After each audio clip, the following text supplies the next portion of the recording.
Hello, my name is Juliet Burch, and I'm a short film programmer with FilmFest DC. And I'd like to welcome you all to our conversation with the director of SONORA, Johnny Holder, and the director of No Safety with Surveillance, Joe Gentle. Both films are featured in our Metro Shorts program, which focuses on directors, producers, and writers based in the DC metro area. So by way of a brief introduction, Joe is a documentary filmmaker working in partnership with environmental and social justice nonprofits. Having spent much of his career abroad, he has collaborated with multinational organizations like UNESCO, as well as regional groups, with films supporting sustainable development, education initiatives, and more. Now based in DC, he turns his lens to both far-reaching policy issues and regional environmental and social challenges. Johnny Holder recently relocated to Washington after completing an MFA in Science and Natural History Filmmaking at Montana State University. He served 8 years in Army Special Operations across Africa and Latin America before committing full-time to documentary filmmaking. Fluent in Spanish, Johnny has focused much of his attention on the Latin American region and currently works with Native American wildland fire crews in the Western US. So welcome to both of you. Thanks so much for making the time to be here. Thanks for having me. So these two documentaries are very different, but what really hit me watching them is the pace of the images and the sound. And I really felt, I watched both of the films again today. I've seen them both, many times. But watching Sonora, you are enveloped in this natural world, both visually and auditorially, and it's like a balm. And then Joe, in your film, No Safety with Surveillance, you've got a lot of rapid images in the beginning, a lot of quick cuts, a lot of, it's almost an overload of information. And I noticed, wow, I'm getting nervous. Just, having this experience, I felt like both films were a real parallel for an aspect of human nature and what privacy means to us and to our basic fundamental health as humans. So I thought I'd just open with that comment, and maybe we can come back to that in a little bit. But right now, I just wanted to start, Johnny, find out from both of you how you came to your subject. And so, Johnny, if we could start with you, how did you meet your protagonist, Juan Pablo Culasso? Yeah, it was a little bit of a roundabout coincidence that I had initially been digging into doing a project on ex-FARC rebel soldiers, FARC being the anti-government revolutionary force in Colombia that was recently disbanded due to their peace treaty. And there have been reintegration efforts for those soldiers who are internationally recognized as international terrorists. And those reintegration efforts, a lot have focused on things like habitat restoration, species rehabilitation in the Amazon. A lot of those soldiers had spent their whole lives in the Amazon in areas that were generally unreachable, and made progress on that, but quickly became aware that was going to be much beyond the scope of what I was going to be able to do in the context of my thesis. Through that, we found a group of FARC birders. They had a birding program for these ex-FARC soldiers as kind of like their own rehabilitation. You kind of compare it to something like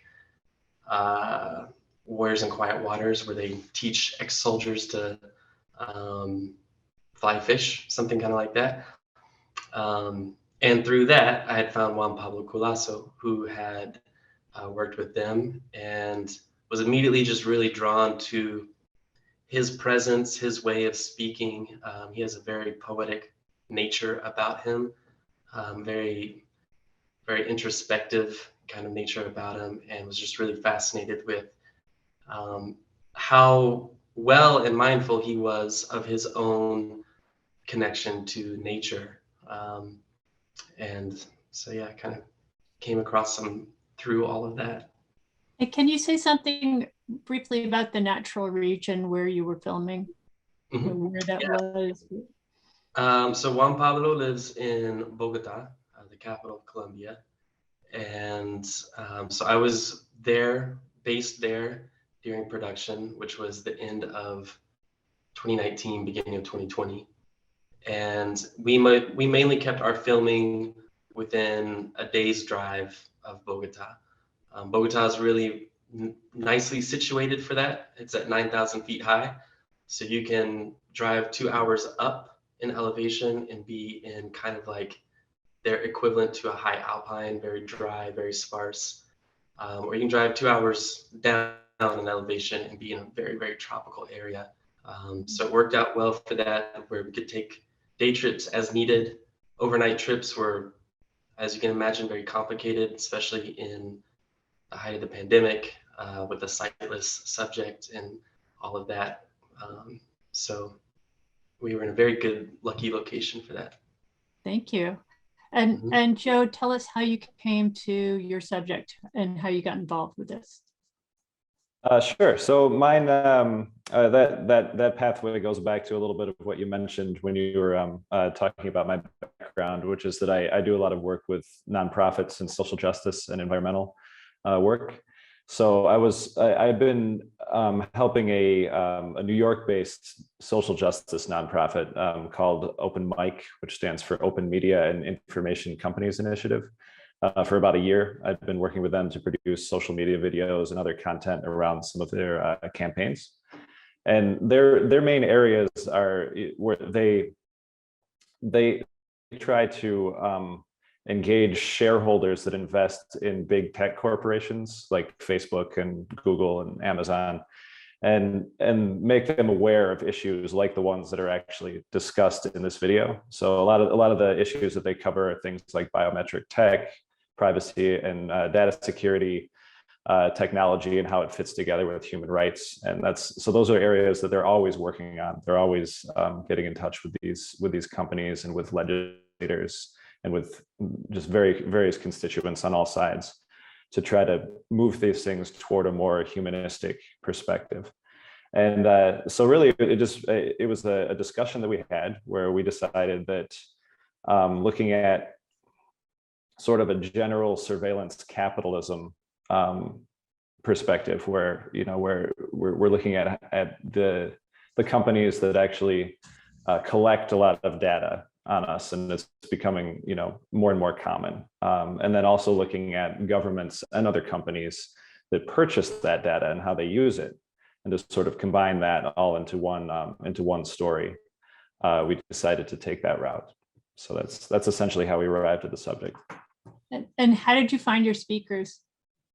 That was really fortunate, and I think that's one of the more DC related things of the film, because we're in this region where there are so many people that come there to become experts, and people who are experts who come there to hopefully influence legislation, to work in activism, things like that. And so all three of the speakers were already had a relationship with Open Mic, with the nonprofit. And so we were able to talk to them and just say, hey, could you do us a favor and help us with this video that we're working on? And since they were all within about an hour of where I lived in DC, I was able to go and talk to them on their time. Yeah, really well-balanced perspectives, I have to say. Mm-hmm. Yeah, they did a great job. Johnny, so there was a quote by Juan Pablo that really struck me, and it was, "I listen, and a sonic image begins to form in my brain. It's an image of nature I have, a perspective." And I'm wondering if you could comment on that, this sonic image, and talk about the filming techniques you used and how you relayed the concept of a sonic image to a visually unimpaired audience. Right. certainly that was going to be a hurdle from the beginning, particularly considering Juan Pablo had been blind since birth. And so there was very little way to kind of get his interpretation of it, which thankfully between himself and his wife, Sarah, they were very open-minded and very trusting into kind of letting me do a interpretation of that that would be as kind of respectful and honorable as possible. So they did give me a good bit of leeway to be creative with that and have fun with it. And I think the whole approach was really geared around just the sensory connection, whether that was auditory or visually, and really just giving some kind of, obviously those images where there's light prisms and whatnot, that's not supposed to be necessarily an exact scientific interpretation of what he would see, obviously. But overall, to just get a very sensory kind of haptic, feedback visually and sonically. Yeah. And can you talk a little bit about the flex of, I thought that was an interesting component. Like in the very beginning, you start with black and then these little specks that appear. Yeah. Yeah. That was really through a lot of just kind of sitting quiet myself and playing noises, specifically nature noises while sitting in the dark, and really just trying to get into that space myself and as I would see kind of little specks, I would change light around me with my eyes closed and in the best way possible kind of replicate a little bit of that, specifically as it pertains to the sounds popping. But yeah. Yeah, and I did hear that in the film, like there's a little, it's not static, but it's something. You've got like something going on, which I'd like to talk to you about too. Joe, can you talk about the visual experience that you deliver? It's really different. And, really interested in how you chose to edit the film. It's, it's faster pace, it's quick cuts, and how that reflects on kind of the emotional experience that you're relaying. Sure. Yeah, I think that was, it's actually a different decision to make a film that has more of that sort of bombastic feel to it than what I would usually do. But I think that given the subject matter and the fact that we do want to elicit an emotion from the audience, we don't want people to watch this and be constantly uncomfortable, but we do want to really accentuate the moments of relative silence, if that makes sense. So Perfect. There are these times where we take a break and we allow the people that are working on these issues and making progress and explaining potential solutions. We want that to be clear and clean so that people can really take it in. And so I guess the flip side of that is that a lot of the other film where we're discussing the issues is much more loud and sort of in your face. But you also use sound in an interesting way, because I noticed the last time I watched it, I picked up during the kind of stock footage of the news clips, there's static. You've added a little sound component, and do you want to talk about that decision at all? Like it seems like you're really differentiating these emotional experiences we're having when versus the news footage versus listening to the commentators. Yeah, I think that's something that sort of developed as it went along, and in one of the many rounds of edits that we did. I think this was in the high teens, if not the 20s, of actual versions that I would export and share with the team and go back and forth with. I started to see these patterns where I was using static just to sort of go along with a transition or to bring somebody back into the world of television when they've been out of it. But then I started noticing that it was becoming on its own sort of a motif that I think, even if the audience wouldn't consciously recognize that necessarily, but I think that it does have some relationship to the actual subject matter. This idea of static, whether it's coming from the news, coming from our own sort of inability to discern what's true and what's false, and how to just interpret all this information that's coming to us from all these different sources. Yeah, that was how yeah. I received it. I think it took I've seen the film 5 or 6 times, but it was only the last time that I noticed that. And it was very subtle, but I thought it was really effective. Thank you. Yeah, it wasn't something that I had in the script, but it was just sort of during the editing process that became more apparent. And Johnny, can you talk about the sound in your film? It's, sound is the center of your film. And if you talk about your sound editing and the decisions you made about the soundscape that you created. Yeah, so it's certainly central to the theme of the film. From the very, very beginning, I had a friend and collaborator who's listed as a co-producer and sound designer, Clay Schmidt. He's really the technical sound guru in the whole team, and really, it was really fun to integrate him into the storytelling. Not just someone that's doing the mastering, not just doing the mixing, but like really to be able to integrate the sound into the storytelling, have these kind of micro narratives that were going along that were really driven by just the sound, which was the goal, certainly, and to create something that kept the viewer and listener attuned to what they were hearing the whole time, and in a perfect world, hopefully deliver something that a sightless person could watch or listen to and gather just as much about the story as a non-sightless person. And so that was kind of one of our underlying high aspiration goals, in that was to have a very like sonically sound piece that could live on its own without the visuals.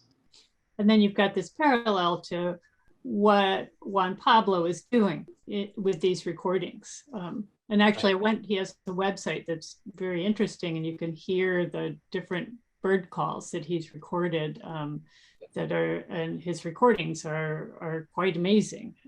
So a nice parallel with this very fine recording work that he's doing, and the backdrop of sound that you created. So I know, Johnny, you are a recent arrival to DC. When did you move to Washington?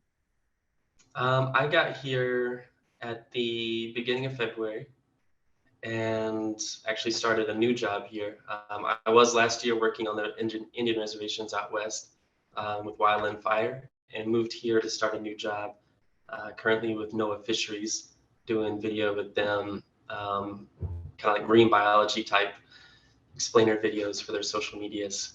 And so yeah, got here in early February, got moved in beginning of March, and slowly but surely getting settled in, but absolutely loving DC. Great. And Joe, you're not originally from DC. How long have you lived here? And tell us about your feelings about the arts community in Washington.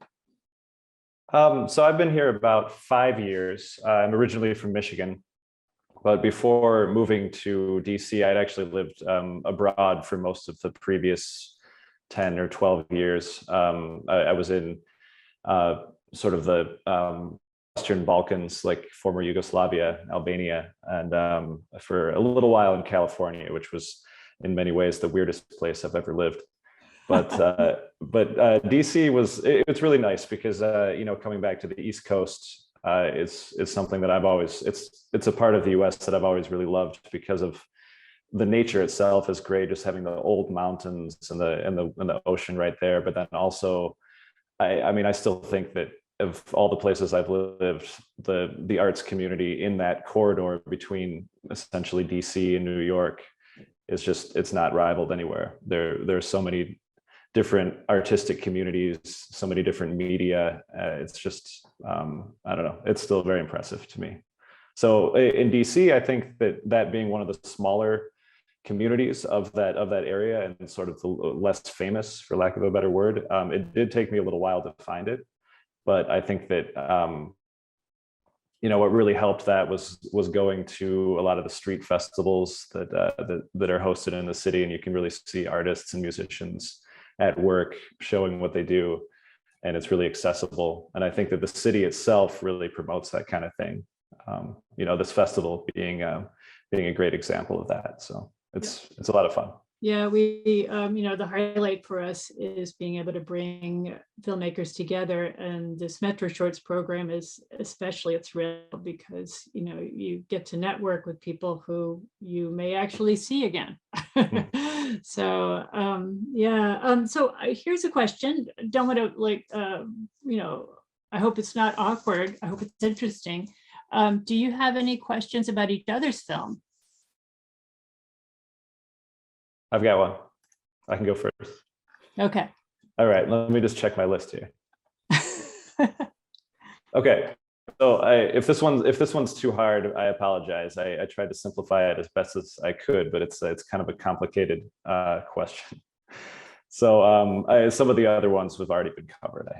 I had some easier ones, but this is about one of the themes that I saw in Sonora, which is at least the way I interpreted it.